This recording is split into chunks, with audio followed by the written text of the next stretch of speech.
Praise the Lord. യോഹന്നാൻ എഴുതിയ സുവിശേഷം 21 അധ്യായം. അതിൻ്റെ ശേഷം യേശു പിന്നെയും തിബര്യാസ് കടൽക്കരയിൽ വച്ച് ശിഷ്യന്മാർക്ക് പ്രത്യക്ഷനായത് ഈ വിധമായിരുന്നു. ശീമോൻ പത്രോസും ദിദിമോസ് എന്ന തോമസും ഗലിലയിലുള്ള കാനയിലെ നഥനയേലും സെബെദി മക്കളും അവൻ്റെ ശിഷ്യന്മാരിൽ വേറെ 2 പേരും ഒരുമിച്ച് കൂടിയിരുന്നു. ശീമോൻ പത്രോസ് അവരോട്, ഞാൻ മീൻ പിടിപ്പാൻ പോകുന്നു എന്ന് പറഞ്ഞു. ഞങ്ങളും പോരുന്നു എന്ന് അവർ പറഞ്ഞു. അവർ പുറപ്പെട്ട് പടക് കയറിപ്പോയി. ആ രാത്രിയിൽ ഒന്നും പിടിച്ചില്ല. പുലർച്ചെ ആയപ്പോൾ യേശു കരയിൽ നിന്നിരുന്നു. യേശു ആകുന്നു എന്ന് ശിഷ്യന്മാർ അറിഞ്ഞില്ല. യേശു അവരോട്, കുഞ്ഞുങ്ങളെ, കൂട്ടുവാൻ വല്ലതുമുണ്ടോ എന്ന് ചോദിച്ചു. ഇല്ല എന്ന് അവർ ഉത്തരം പറഞ്ഞു. പടകിൻ്റെ വലത്തുഭാഗത്ത് വല വീശുവീൻ, എന്നാൽ നിങ്ങൾക്ക് കിട്ടുമെന്ന് അവൻ അവരോട് പറഞ്ഞു. അവർ വീശി. മീനിൻ്റെ പെരുപ്പം ഹേതുവായി അത് വലിപ്പാൻ കഴിഞ്ഞില്ല. യേശു സ്നേഹിച്ച ശിഷ്യൻ പത്രോസിനോട്, അത് കർത്താവാകുന്നു എന്ന് പറഞ്ഞു. കർത്താവാകുന്നു എന്ന് ശിമോൻ പത്രോസ് കേട്ടിട്ട് താൻ നഗ്നനാകിയാൽ അങ്കി അരയിൽ ചുറ്റി കടലിൽ ചാടി.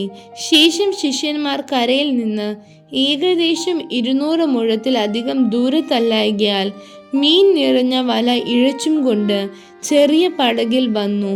കരയ്ക്ക് ഇറങ്ങിയപ്പോൾ അവർ തീക്കനലും അതിന്മേൽ മീൻ വച്ചിരിക്കുന്നതും അപ്പവും കണ്ടു. യേശു അവരോട്, ഇപ്പോൾ പിടിച്ച മീൻ ചിലത് കൊണ്ടുവരുവിനെന്ന് പറഞ്ഞു. ശീമോൻ പത്രോസ് കയറി 153 വലിയ മീൻ നിറഞ്ഞ വല കരയ്ക്ക് വലിച്ചു കയറ്റി. അത്ര വളരെ ഉണ്ടായിരുന്നിട്ടും വല കീറിയില്ല.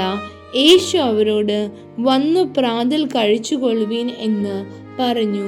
കർത്താവാകുന്നു എന്നറിഞ്ഞിട്ട് ശിഷ്യന്മാരിൽ ഒരുത്തനും നീ ആരെന്ന് അവനോട് ചോദിപ്പാൻ തുനിഞ്ഞില്ല. യേശു വന്ന് അപ്പം എടുത്ത് അവർക്ക് കൊടുത്തു. മീനും അങ്ങനെ തന്നെ. യേശു മരിച്ചവരിൽ നിന്ന് ഉയർത്തെഴുന്നേറ്റ ശേഷം ഇങ്ങനെ 3-ാം പ്രാവശ്യം ശിഷ്യന്മാർക്ക് പ്രത്യക്ഷനായി. അവർ പ്രാതൽ കഴിച്ച ശേഷം യേശു ശിമോൻ പത്രോസിനോട്, യോഹന്നാന്റെ മകനായ ശിമോനെ, നീ ഇവരിൽ അധികമായി എന്നെ സ്നേഹിക്കുന്നുവോ എന്ന് ചോദിച്ചു. അതിന് അവൻ, ഉവ്വ് കർത്താവേ, എനിക്ക് നിന്നോട് പ്രിയമുണ്ട് എന്ന് നീ അറിയുന്നുവല്ലോ എന്ന് പറഞ്ഞു. എൻ്റെ കുഞ്ഞാടുകളെ മേയ്ക്ക എന്ന് അവൻ അവനോട് പറഞ്ഞു. രണ്ടാമതും അവനോട്, യോഹന്നാന്റെ മകനായ ശിമോനെ, നീ എന്നെ സ്നേഹിക്കുന്നുവോ എന്ന് ചോദിച്ചു. അതിന് അവൻ, ഉവ്വ് കർത്താവേ, എനിക്ക് നിന്നോട് പ്രിയമുണ്ട് എന്ന് നീ അറിയുന്നുവല്ലോ എന്ന് പറഞ്ഞു. എൻ്റെ ആടുകളെ പാലിക്ക എന്ന് അവൻ അവനോട് പറഞ്ഞു. മൂന്നാമതും അവനോട്, യോഹന്നാന്റെ മകനായ ശിമോനെ, നിനക്ക് എന്നോട് പ്രിയമുണ്ടോ എന്ന് ചോദിച്ചു. എന്നോട് പ്രിയമുണ്ടോ എന്ന് മൂന്നാമതും ചോദിക്കാൻ പത്രോസ് ദുഃഖിച്ചു. കർത്താവെ, നീ സകലവും അറിയുന്നു, എനിക്ക് നിന്നോട് പ്രിയമുണ്ട് എന്നും നീ അറിയുന്നു എന്ന് അവനോട് പറഞ്ഞു. യേശു അവനോട്, എൻ്റെ ആടുകളെ മേയ്ക്കാം. ആമേൻ ആമേൻ ഞാൻ നിന്നോട് പറയുന്നു, നീ യൗവനക്കാരനായിരുന്നപ്പോൾ നീ തന്നെ അരകെട്ടി ഇഷ്ടമുള്ളിടത്ത് നടന്നു.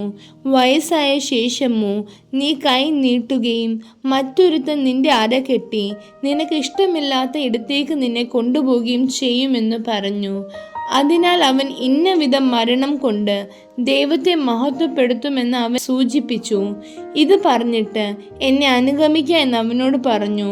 പത്രോസ് തിരിഞ്ഞു യേശു സ്നേഹിച്ച ശിഷ്യൻ പിൻചെല്ലുന്നത് കണ്ടു. അത്താഴത്തിൽ അവൻ്റെ നെഞ്ചോട് ചാഞ്ഞുകൊണ്ട്, കർത്താവെ, നിന്നെ കാണിച്ചു കൊടുക്കുന്നവൻ ആർ എന്ന് ചോദിച്ചതിന് ഇവൻ തന്നെ. അവനെ പത്രോസ് കണ്ടിട്ട്, കർത്താവെ, ഇവനെ എന്ത് ഭവിക്കുമെന്ന് യേശുവിനോട് ചോദിച്ചു. യേശു അവനോട്, ഞാൻ വരുവോളം ഇവൻ ഇരിക്കണമെന്ന് എനിക്ക് ഇഷ്ടമുണ്ടെങ്കിൽ അത് നിനക്ക് എന്ത്? നീ എന്നെ അനുഗമിക്ക എന്ന് പറഞ്ഞു. ആകയാൽ ആ ശിഷ്യൻ മരിക്കയില്ല എന്നൊരു ശ്രുതി സഹോദരന്മാരുടെ ഇടയിൽ പരന്നു. യേശുവോ, അവൻ മരിക്കയില്ല എന്നല്ല, ഞാൻ വരുവോളം ഇവൻ ഇരിക്കണമെന്ന് എനിക്ക് ഇഷ്ടമുണ്ടെങ്കിൽ അത് നിനക്ക് എന്തെന്നത്രേ എന്ന് അവനോട് പറഞ്ഞത്. ഈ ശിഷ്യൻ ഇതിനെക്കുറിച്ച് സാക്ഷ്യം പറയുന്നവനും ഇത് എഴുതിയവനുമാകുന്നു. അവൻ്റെ സാക്ഷ്യം സത്യമെന്ന് ഞങ്ങൾ അറിയുന്നു. യേശു ചെയ്തത് മറ്റു പലതുമുണ്ട്. അത് ഓരോന്നായി എഴുതിയ പുസ്തകങ്ങൾ ലോകത്തിൽ തന്നെ ഒതുങ്ങുകയില്ല എന്ന് ഞാൻ നിരൂപിക്കുന്നു. ആമേൻ.